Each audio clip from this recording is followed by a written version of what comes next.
नमस्कार, हम इस वक्त हैं दिल्ली में और हमारे साथ हैं बिहार से चलकर दिल्ली आए हुए हैं सामाजिक कार्यकर्ता हैं रुपेश जी इनका नाम है। और जानते हैं बिहार में इस समय स्थिति क्या है।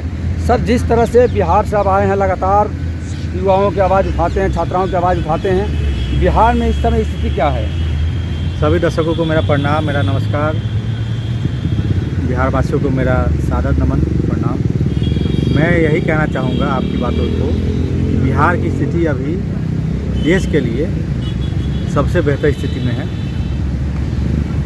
राजनीतिक तौर पर, सामाजिक तौर पर, राजनीतिक तौर पे बिहार की स्थिति बहुत अच्छी स्थिति में है, क्योंकि इंडिया गठबंधन के बाद से एनडीए में खलबली मची हुई है और इस वजह से बिहार में एक अलग माहौल है। लेकिन जब बात सामाजिक की बात आएगी तो सामाजिक स्तर पे पलायन जारी है बिहार का। सामाजिक स्तर पे शिक्षा और स्वास्थ्य को लेके अभी भी समस्या खड़ी है, गंभीर है। सामाजिक स्तर पे आज भी नदी, नाले और नहर की स्थिति बहुत ही दयनीय है। सामाजिक स्थिति पे आज भी बिहार को बहुत सारे काम करने की ज़रूरत है। बिहार के अंदर आज भी इंफ्रास्ट्रक्चर पर काम होना ज़रूरी है। बिहार के अंदर आज भी स्मार्ट शहर बनाने के लिए काम करने की ज़रूरत है। आप बिहार के किसी जिला में चले जाइए, बड़े शहर में, महानगर में, आपको स्थिति ऐसी नज़र आएगी, थोड़ी सी बारिश शहर को गीला कर देती है और वो गीला नहीं करती है, शरीर के कमर तक पानी चली जाती है। देखिए, एनडीए और इंडिया इसकी लड़ाई जो है ना, अब ये तो एक अलग लड़ाई है।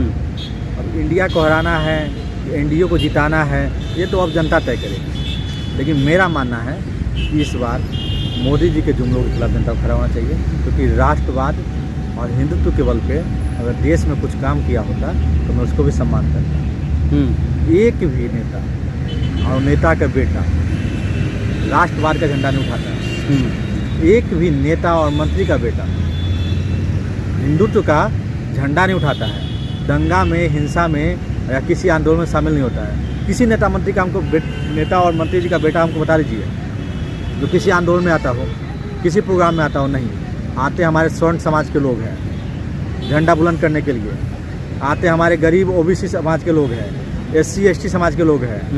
ये लोग आते हैं, इन लोगों के ऊपर कंधे बंदूक करके चलाया जाता है, इनको उकसाया जाता है और बेचारे ये उलझ जाते हैं और फिर इनको ही जेल में डाला जाता है। अगर ये हिंदू है तो फिर इनको जेल में क्यों डाला जाता है? अभी नूह हिंसा हुआ हो या कोई हिंसा, उसमें पकड़ाने वाले अगर कुछ मुसलमान समाज के लोग हैं तो कुछ हिंदू समाज के भी लोग हैं ना। तो ये हिंदू और मुस्लिम के नाम पे देश को लड़वाने का काम कर रही है सरकार। आप भी लोकसभा चुनाव की तैयारी कर रहे हैं, क्या किसी पार्टी से आपको ऑफर मिला है या कैसे चुनाव लड़ेंगे? नहीं, मुझे अभी किसी पार्टी से ऑफर नहीं मिला है। मैं बिल्कुल स्पष्ट हूँ, मेरी पार्टी और मेरी जाति जनता है और मैं जनता के दम पे चुनाव लड़ूंगा। 2024 को चुनाव लड़ूंगा, 2014 भी लड़ा था, 24 भी लड़ूंगा मुजफ्फरपुर से लोकसभा। और मेरा भारतीय छात्र युवा एकता मंच संगठन है, वो दमखम से इस बार मैदान में रहेगी। क्योंकि कारण ये है, बिहार की जनता ने इस बार मोदी जी के नाम पे 39 सांसद दिया था। एक कांग्रेस को सांसद मिला था, 40 सांसद बिहार को हमेशा मिलता है। 39 सांसद और कांग्रेस का एक लेकर 40 सांसद से मेरे 4 सवाल हैं। चाहे किसी दल का हो, इंडिया की तरफ से हो चाहे एनडीए की तरफ से हो, मुझे कोई उससे लेना देना नहीं। मेरा एक सवाल, 4 सवाल है। सवाल क्या है? आपने बिहार के लिए क्या इंफ्रास्ट्रक्चर का काम किया है? पहला। दूसरा, बिहार को स्वास्थ्य व्यवस्था के लिए काम किया है। तीसरा, आपने IIT IIM जैसे यूनिवर्सिटी लाए हैं। चौथा, बिहार में उद्योग लगाए हैं। ये 4 व्यवस्था पे आपने अगर काम नहीं किया तो आपको चुनाव लड़ने का अधिकार नहीं। आपको इस्तीफा देना चाहिए अपने पद से और आपको अपने पार्टी से ही युवा चेहरा को मौका देना चाहिए। युवा आपके लिए संघर्ष करते हैं, लड़ते हैं, जो आपके लिए हमेशा दिन रात पार्टी के लाठी खाते हैं, उन युवाओं को मौका देना चाहिए। मोदी जी तो लाल किला से स्पष्ट कर चुके हैं कि 2024 के बाद फिर के बाद झंडा फहराएंगे वो। मोदी जी तो पता नहीं क्या क्या स्पष्ट कर चुके हैं। मोदी जी तो 2 करोड़ रोजगार भी स्पष्ट किए थे। मोदी जी ने तो कहा था कि सारे काला धन आ जाएंगे, ये भी स्पष्ट किए थे। मोदी जी ने कहा था कि हम जो सरकार में आएंगे तो सारे काला धन वालों का नाम उजागर करेंगे, ये भी स्पष्ट किए थे। मोदी जी तो चाइना को लाल आंख दिखाए थे, वो भी स्पष्ट किए थे। चाइना घर में कुछ भी गया और अभी आपको पता नहीं होगा तो 1400 करोड़ का कमा के चाइना का एक आदमी आया, चुपचाप बॉर्डर क्रॉस किया और चुपचाप 1400 करोड़ रुपये कमाया 9 दिन में, एक वेबसाइट बना के, और फिर चाइना चला भी गया।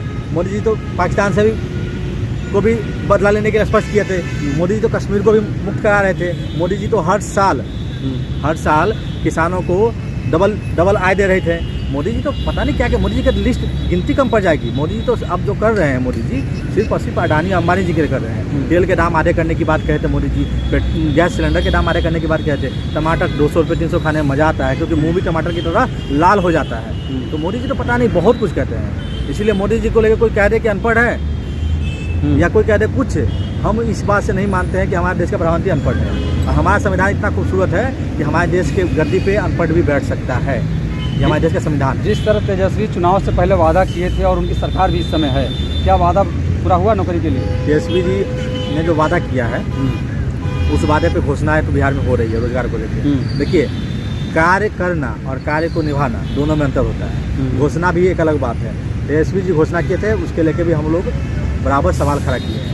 लेकिन अब घोषणा पत्र के हिसाब से वो लोग लगातार रोजगार के लिए पोर्टल खोल रही है बिहार सरकार, और बिहार सरकार काम कर रही है उस पर। अब उसमें जनता को कितना लाभ मिलता है, युवाओं को कितना लाभ मिलता है, वो एक अलग विषय हो सकता है। लेकिन मेरा मानना है कि बिहार को रोजगार मिलना चाहिए, बिहार के युवाओं को रोजगार मिलना चाहिए। मोदी देश में देखिए अब कितने एम्स दिए, लोगों को रोजगार बता रहे हैं दिए, लोगों को राशन दिए, फिर भी आप उनसे नाराज हैं। मोदी जी ने देश में एम्स इतने दिए हैं, रोज एक एम्स खुलता है, रोज एक IIT एक IIM जैसे चीज़ खुल रही है, फिर भी कोई वहाँ नहीं जा रहा है। पता नहीं क्यों जा रहा है। हमारा शहर मुजफ्फरपुर शहर से आता हूँ साहब, स्मार्ट सिटी में घोषित हुआ था हमारा भी शहर, और आज भी शहर डूबा रहता है पानी में। आप जाएंगे अभी डूबा रहता है। मैं आदरणीय प्रधानमंत्री जी से कहेंगे कि एक बार आइए बिहार, क्योंकि आप बिहार बराबर आते हैं। और आपने कहा था कि मुजफ्फरपुर आएंगे, एयरपोर्ट पे ही उतरेंगे, और आपने आज तक एयरपोर्ट की घोषणा करके गए, एयरपोर्ट नहीं बनाए।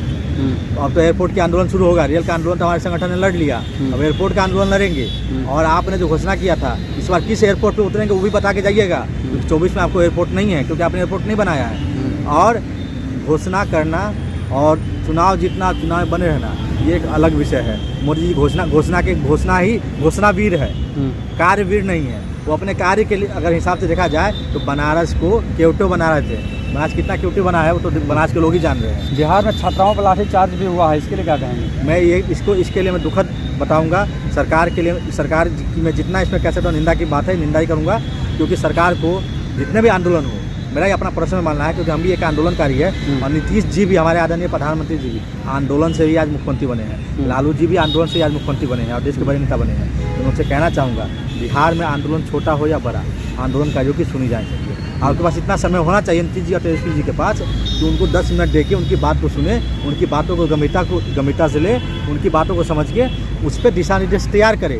आप आंदोलनकारियों पर लाठीचार्ज कराएंगे तो उससे कहीं ना कहीं और मामला गंभीर होगा, और हिंसा पैदा होगा, और उपद्रव पैदा होगा, जो बिहार के हित के लिए अच्छा नहीं है।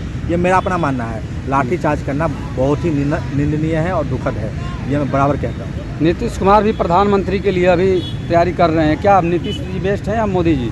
मैं तो कहूँगा भाई, मैं बिहार से आता हूँ, मेरे बिहार से आज तक प्रधानमंत्री देश का नहीं बना। मैं तो कहूँगा नीतीश जी प्रधानमंत्री बने, या बिहार का कोई युवा प्रधानमंत्री, या कोई बुर्बक की प्रधानमंत्री क्यों ना बने मेरे बिहार से, मैं उसके लिए मैं हमेशा खड़ा हूँ। क्योंकि मेरे बिहार से आज तक देश का नेतृत्व नहीं किया है। और मैं गारंटी से कहता हूँ, जिस दिन बिहार के हाथ में सत्ता आ गई, बिहार के लोग गद्दी में बैठ गए, वो दिन देश की तरक्की, देश की दिशा और देश के रास्ते बदल जाएंगे।